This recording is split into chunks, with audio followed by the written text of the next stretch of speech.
if a smaller nation with a smaller fleet has to ship their equipment to the US, and it's possible that they have to wait for months. This is not the case if they can use a service center which is European local. I look at Germany as the known entity. They're proven. They are basically kind of the benchmark that will springboard opportunities across the globe. Welcome back to the Critical Care podcast from Shephard Studio in partnership with Collins Aerospace. In this series, we explore the strategies, systems, and human stories behind military aircraft sustainment at a time when availability, agility, and forward readiness are more important than ever.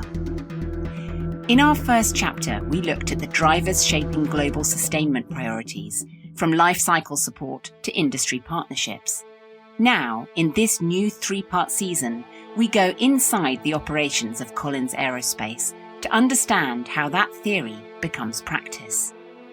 Today, we begin in Heidelberg, Germany, home to a regional sustainment hub that's not only cutting turnaround times, but fundamentally rethinking how military fleets can be supported at speed and at scale. Russia's invasion of Ukraine has shifted Europe's defence posture dramatically. Across the continent, countries are investing in new platforms and systems and are now faced with the challenge of sustaining them. Holger Eckstein leads the Eurofighter and other aircraft service programs at Collins Aerospace, based in Heidelberg.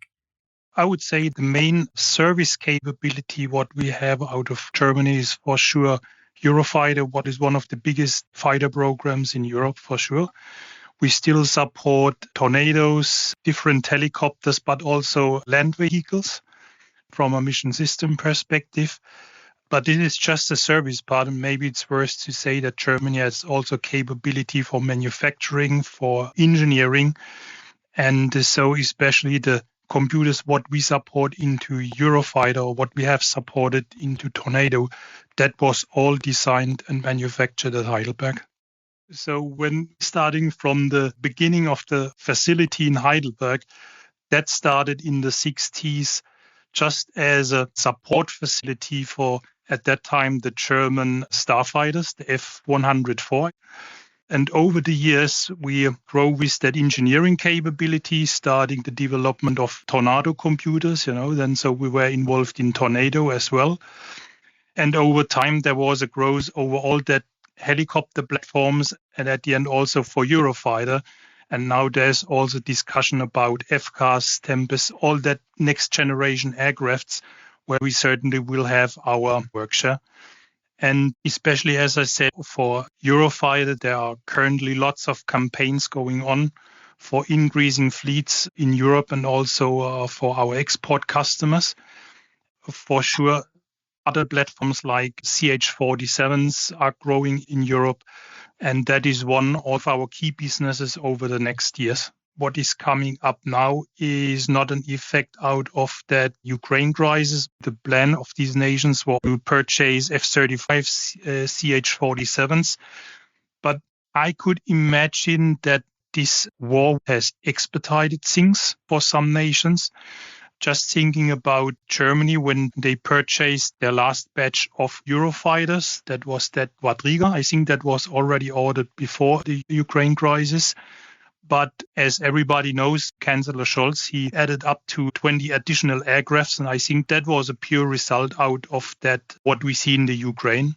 And that our government is now talking about that special budget of 500 billion to invest majority in military cases. That's final result. Certainly that investment, that will come up quite later. But the effect that this is now the plan, that's an effect out of that crisis. That kind of procurement surge puts pressure on sustainment systems. More aircraft means more maintenance, more components, more support, and more complexity. Michael Nelson is Director of Military Service Operations at Collins Aerospace. He explains how Heidelberg's strategic position and autonomy makes it uniquely suited to handle these demands. From my perspective, the thing that stands out about the Heidelberg Service Center is, one, the leadership provided by Holger and Michael. They always put the customer at the forefront, and that's evident through their performance. 2022, the service center actually received the Service Center of the Year award for what they've accomplished with that Eurofighter program. I think their leadership is one capability that's there that might not be metriced, if you will, but it plays a key role in keeping people focused on the right things to make sure that we're meeting or exceeding the customer's needs. I think Germany does an excellent job with that. I think what enables them to be successful is their discipline around the core methodology and how they apply that in standardizing their work and making sure that they're very disciplined in their approach and methodology of executing their objectives. So they do a really good job with that. The Heidelberg facility has long provided repair and overhaul for European customers, but its role has grown. Today, it is a centre for complex electronics, test systems, and engineering expertise, and increasingly, regional autonomy. Michael Mayer is the Service Centre Manager for Heidelberg. We support multiple products like mission computers, radios, navigation equipment, the controls for international customers. All of that is aligned to platforms supplied here like Eurofighter Typhoon, Tornado, CH-53, Tiger helicopter, ground vehicles. With the team existing in Heidelberg, we have already established a close collaboration with the European customers, and this is helping in discussion topics with customers because we are always at least in the loop on new requests, new proposals, and all these kind of things, which helps us driving to possible new business. What sets Heidelberg apart is not just its technical scope, but the web of trusted partnerships it has built across Europe. With long-standing agreements in place with major primes like Airbus Defence and Space, BAE Systems and Leonardo, Heidelberg stays close to the conversation. That proximity ensures early visibility on emerging customer needs and keeps the centre in the loop for new proposals and programme expansions. But that reach extends beyond Europe. From Tornado to Eurofighter, Heidelberg's collaboration with the Royal Saudi Air Force shows how sustainment can cross borders and build trust. The team not only handles repairs, they help certify Saudi technicians, answer technical queries in real time, and deliver a level of service that would otherwise require transatlantic shipping. Of Saudi Arabia out of Heidelberg, starting with the Tornado platform and then transferring that support to the Eurofighter. The repair capability, we are maintaining the certification of the quality employees and the technical staff. Saudi Arabia is providing to our products. We are offering technical question and answering service around all technical issues they have. It's collaboration into the Middle East out of a European country.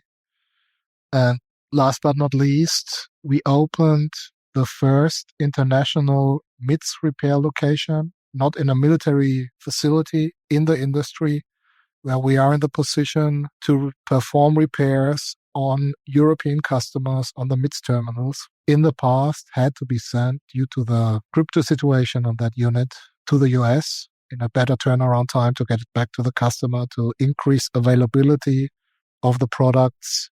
One of the key reasons Heidelberg has become so vital is its ability to avoid the time delays often caused by transatlantic repair processes. DPAS, the Defense Priorities and Allocations System, is designed to prioritize US military needs, but for allies, it can be a bottleneck. So from my perspective, I see the Heidelberg facility as a vehicle, if you will, to expand and improve our customer satisfaction in the European region. Today, the challenge is some of those capabilities are domestic to the U.S., and the challenge we have is competing interests on the same test equipment, same resources. And then we have DPAS rating, which makes everything take priority over things that are not DPAS rated, which makes it also more challenging to be able to meet the customer's needs internationally if it's not a DPAS rated program. So I see multiple benefits through leveraging Heidelberg and expanding their capability, not only from growing that organization, but also being able to better serve the customers, specifically the foreign military in those regions, and be more timely in getting them the units they need to keep them mission capable. So a lot more plus side from that perspective. The thing that would help us expedite that process is if we're able to leverage customers to invest. The other challenge is our growth in learning the global trade challenges that we have, requirements that we need to meet. That impedes the process as well. In the end, it's all going to be for the good. The smaller nations with a smaller fleet has to ship their equipment to the US, and they fall into that deepest trap, say.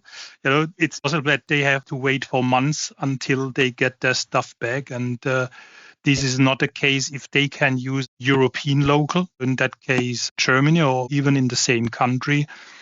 I think that is also not an issue then for the customer to travel to that service center, to be directly with the supplier. Europe consists of these countries. They have a quite small fleet of aircrafts, and so they are not able to establish maybe an own facility in country. And they really refer or rely on this capability in Germany. At the center of Heidelberg's performance is its people, a team with deep platform expertise and strong relationships with customers. I look at Germany as the known entity where we know the people, we know they do a really, really good job. They're good with the customer, they're proven. They are basically the benchmark that will springboard opportunities across the globe. Okay. Because we do know that from our military customers, they want readily available returns on repairs within region, quick turn, accessible. So there are locations that we obviously are considering other than Germany as well, but this will be the proof to the pudding, if you will, of success. Australia is another spot that we see as a benefit to our customers. So from my perspective, I'm looking at Germany as being that success story and that leads to other opportunities. Germany is the best occasion from a Collins perspective. We're not just a service center in Germany. We also have an engineering department. We have a manufacturing department. We build up our own test equipment. So we have all this expertise on site. And even in hard cases or in technical requests from customers, we can answer out of Germany. And I think that makes Germany special in that case. You guys made me realize another thing. We have the right resources, which I believe we do in Germany, because as Holger and Michael described, they pretty much have the same resources I have here. Field engineer, service engineer, technical support for those platforms, where it's easy for me being in Cedar Rapids, where you have a service center here, you got engineers. If I need to go get one, I can bring them over. Those kind of things are things that can constrain success as well. Because the whole idea, at least from my perspective, is reducing the cycle time for the customer, which that's a huge benefit. If Michael and team can do that, they're going to make a lot of people happy quick. If we have to rely on resources they don't have that we have to send over, then obviously we've taken away from that objective. The Heidelberg Sustainment Hub is proving that faster support, greater autonomy, and deeper regional knowledge aren't luxuries. They're essential for modern readiness.